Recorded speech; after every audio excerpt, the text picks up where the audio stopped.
secession is underway in Britain as the world mourns the death of Queen Elizabeth. The Queen died yesterday at the age of 96. The people in the UK have a new monarch for the first time in 70 years. The Queen's son is now King Charles III.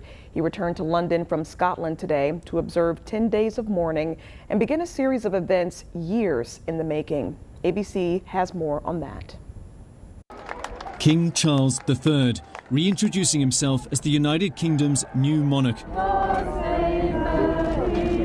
Outside Buckingham Palace, shaking hands, thanking hundreds of people gathered to honour his mother, Queen Elizabeth II. The new king flying back to London from Scotland, where he was with the Queen in her final hours, driving straight to the palace.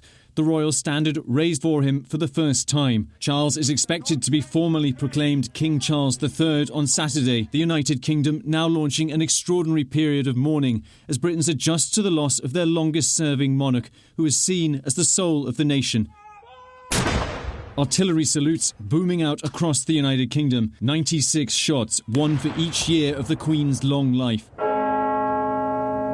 Bells also tolling in many towns. Today, a special session of Parliament held. Order, order. MPs observing a minute of silence. The leader of the opposition, Keir Starmer, speaking for many Britons. Queen Elizabeth II was this great country's greatest monarch. And for the vast majority of us, it feels impossible to imagine a Britain without her.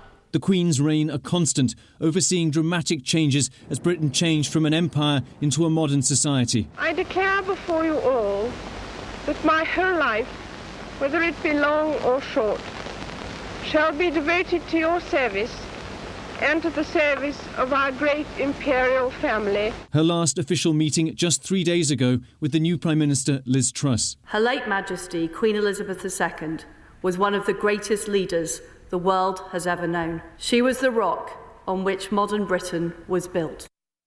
The Queen's body will now be brought from Scotland to here in London in the next few days, after which it will lie in state before the state funeral in 10 days' time. We believe that Prince Charles will deliver a pre-recorded address later today, and he's expected to be proclaimed King tomorrow. Patrick Reevell, ABC News, London.